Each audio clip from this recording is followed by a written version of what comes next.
I am going to talk about policy, but really I'm going to talk very much about the people and partnerships that try and make better places. And we heard already this morning from Christopher about these place management partnerships. These are really crucial. And I've been working with a lot of these. So we have over 1,000 members in the Institute of Place Management. We're open for membership for practitioners, so city centre managers, people that manage business improvement districts, policy makers, and also academics and students. We have a journal, the Journal of Place Management and Development, and you've probably never heard of us because most people that try and make places better are very busy making places better. So here I am talking on behalf of about 1,200 people, and I will mention policy, but I'd like you to hear about them and the sort of day-to-day sort of challenges that people face. And I'm going to pick a particular context, which is UK town and city centres. Now, when you ask people what they would like their town or city centre to look like, if they've been to Trento, they'd love it to look like Trento, or Las Ramblas. They usually pick places that are quite different to the places that they actually work or live in. And I think this is something that we've been very interested in for many years. In my university, Manchester Met, we've been studying town centre and city centre decline and renewal for nearly 30 years. So this is often the stark reality for a lot of people in their day-to-day lives. And this represents, their economy and their identity, vacant shops and declining economies. And the retail sector in the UK is going through a big restructuring, as it is really globally. So we've lost over 400 retail stores, chains, that's over 30,000 stores in 8 years. There'll be nearly 1 million job losses in the UK retail sector. And in some of our towns, and these are very much the geography of discontent towns that you talked about, we've got vacancy rates of around, up to 40%. So these are pretty dispiriting and depressing environments to be in. And we can look at the sort of graphs behind that. We know since the year 2000, when around about half of all retail sales were in the UK, were in our town centres, and that's sort of going to around about 36% now. And we could look and we could blame the internet, but actually a lot of the displacement of our footfall and our spend in town centres has been out of town development. So this idea of deregulation, you can have retail anywhere, and it was far more congruent to a sort of car driving population.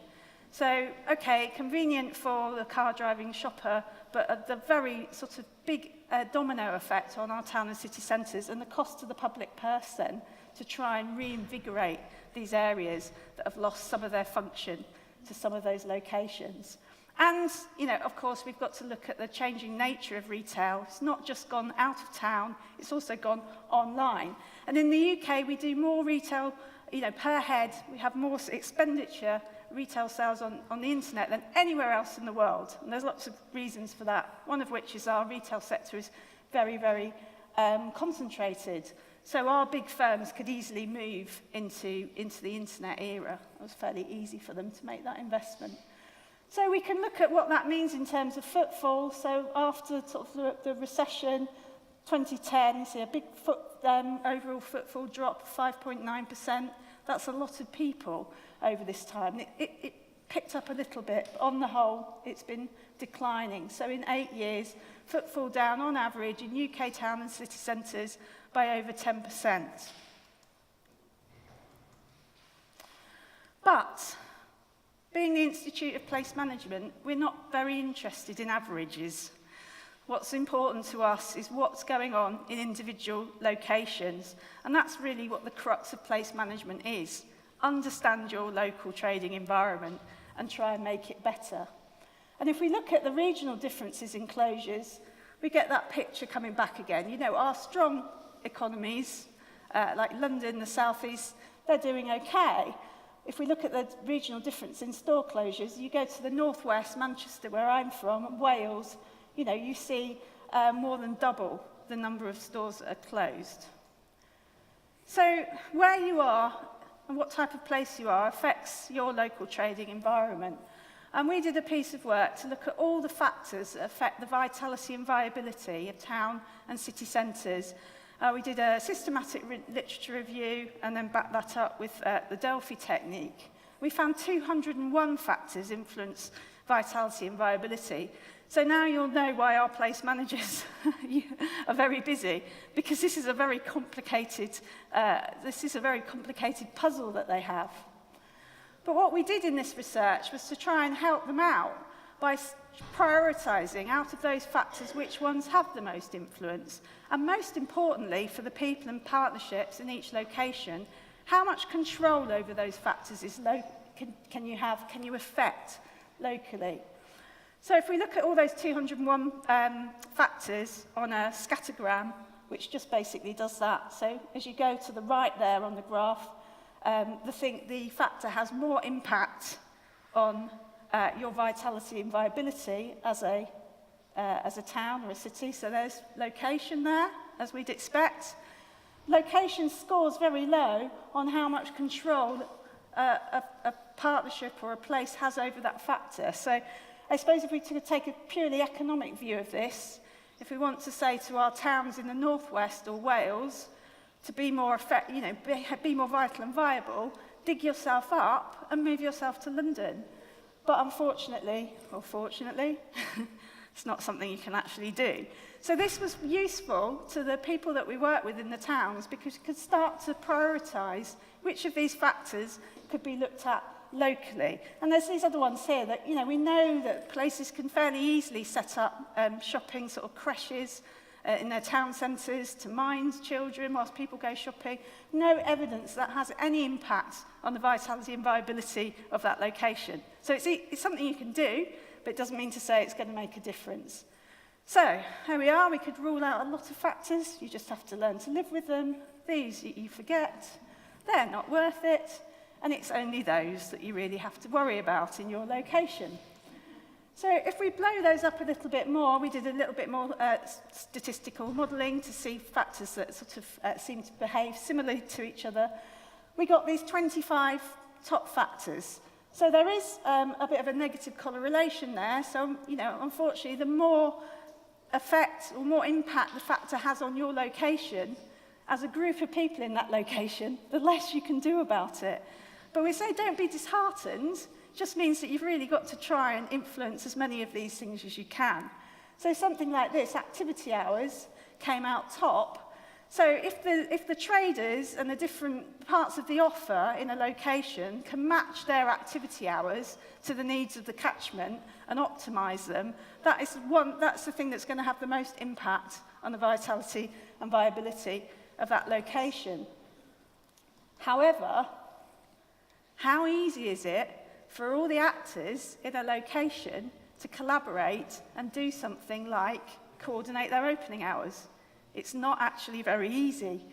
So there's some things, and this is the blue lines there, theoretically, that's what the academics and the people, when we did the Delphi technique, that's how easy they thought. So 5 was very easy. So the academics, me included, pretty much thought all of this was just going to be a breeze. But that's because we didn't have any shops to open. When we went out to the locations, and we worked with 10 different locations, and we asked them in the location, how easy is it to influence some of these factors? Well, some of them are easier than others. So cleanliness, anyone can go out with a pair of rubber gloves and a bag and pick up the rubbish. So that's a fairly easy one to collaborate with. But opening hours there, the one that would have the most impact, that's actually very difficult. So in Manchester, it took 3 years to get late night opening on a Thursday night to coordinate all the different parts of the city for the retailers to stay, and the other businesses, some of the other businesses to stay open later.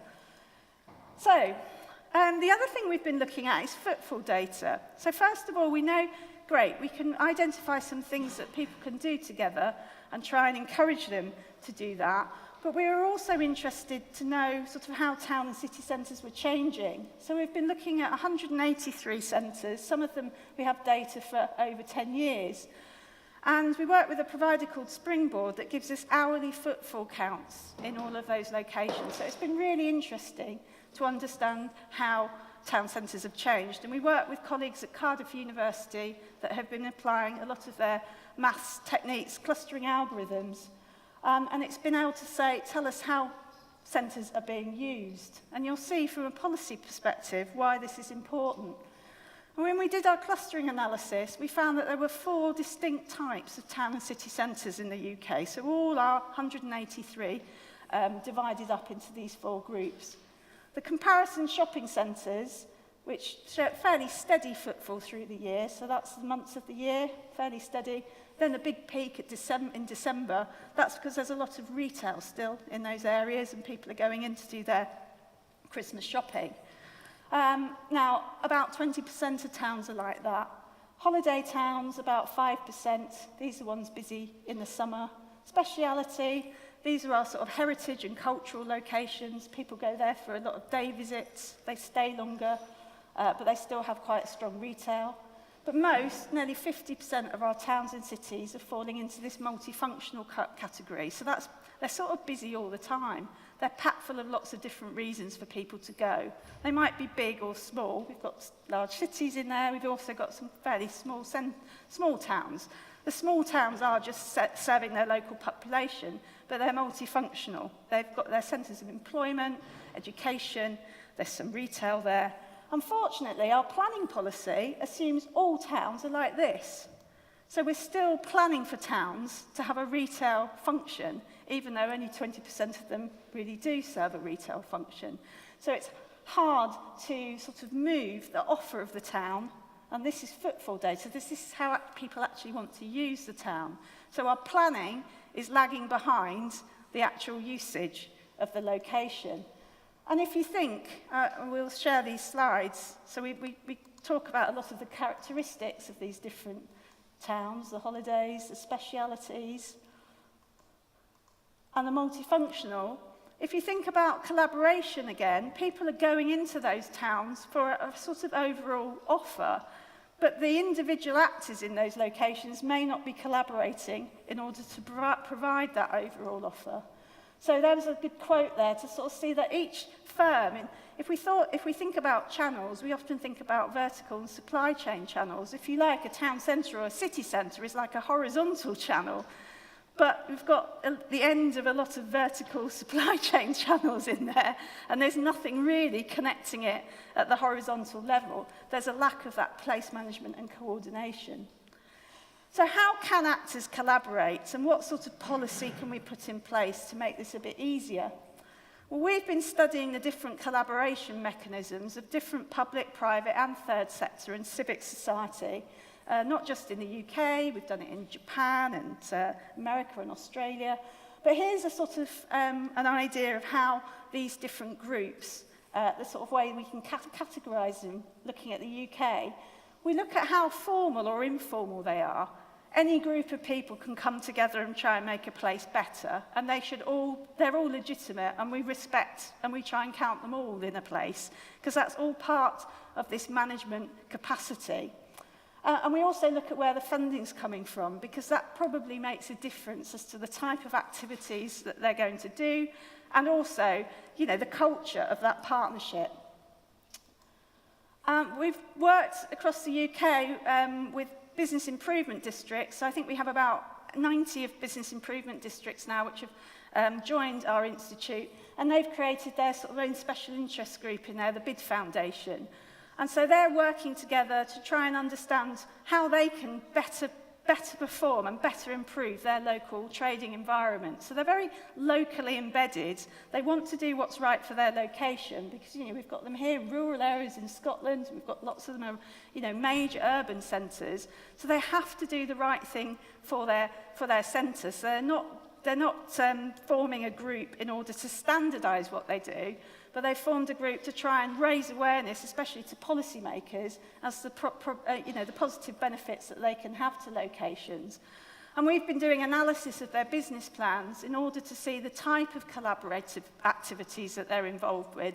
And then because we have the footfall and other economic data as well, we can then look at the impact of their activities. And a sort of place leadership, and we've sort of talked about lots of different ways of structuring and getting people together.